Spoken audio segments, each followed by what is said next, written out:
Good evening. This evening I will be discussing the United Methodist Church and their heritage for History 530 American Christian Heritage Discussion Board 5.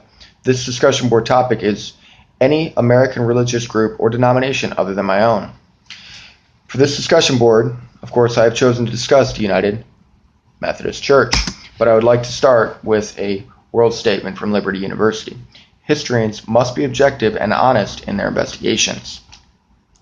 The United Methodist Church, which according to Sam Houston's article Witness Recalling the Birth of the United Methodist Church, celebrated its 50th anniversary recently on the 23rd of April of this year. But I'd question myself, what is Methodism?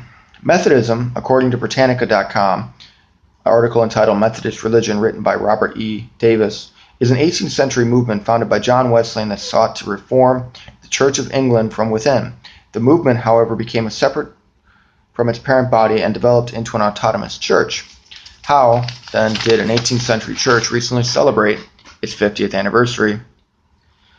Well, the United Methodist Church was established in Dallas Memorial Auditorium on the 23rd of April, 1968, when the United Methodist Church and the Evangelical United Brethren Church merged to become the United Methodist Church. This happened 1 month after Martin Luther King Jr. was killed.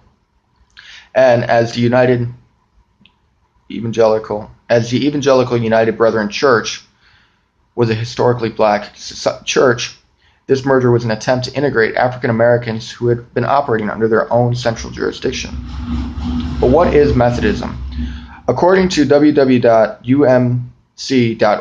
What We Believe, the United Methodist Church is a 12.3 million strong global church that opens hearts, opens minds, and opens doors through active engagement within our world. Within their book of discipline, section 1, the church's mission is to make disciples of Jesus Christ for the transformation of the world. So, to go into a little bit of background history, according to www.gcah.org/history/United Methodist Church timeline, the first Methodist arrived in America around 1860 with their first conference of preachers being in 1773. The Methodists were a part of the First Awakening and the Second Great Awakening, but split between North and South lines in 1844 over slavery and Episcopalian to the Indian Mission to the Oklahoma territories.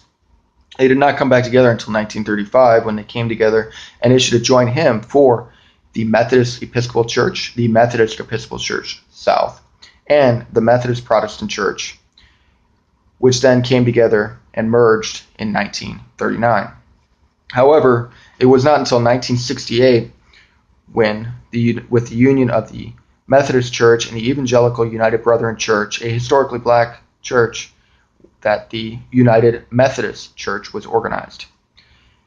And according to this site, it happened during the Democratic Conventional riots, and according to Hodgson's article, it happened 1 month after Martin Luther King Jr. was killed. This may have been a practice of the Methodist faith that they believe that all social works are part of the church. There's a social dimension to faith, and they may have realized that they were leaving out part of society by leaving out the blacks of society. So going into this church's organization, this church is organized like the American government into 3 parts. However, different from the American government, there is no central headquarters or single leader.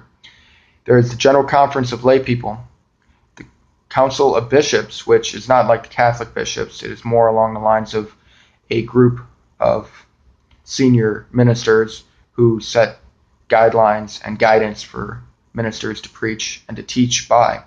And the Judicial Council, which is a council to ensure that congregations within the United Methodist Church are acting along the guidelines and charter of the United Methodists. They believe in 3 graces: providential grace, justifying grace, and sanctifying grace.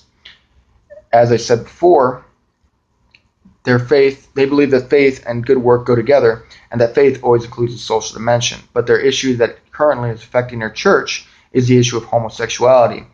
Paul T. Stillworth, in his article, A Disunited Methodist Church, believes this issue causes a, quote, diminishing of the trust in the United Methodist Church, end quote, and is destroying the church family.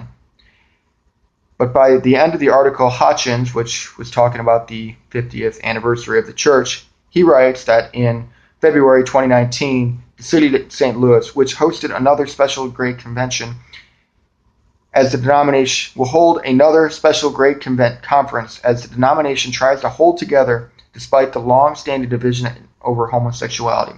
Hopefully these two can find a way to come together and not split again as they did over the issue of slavery in 1944.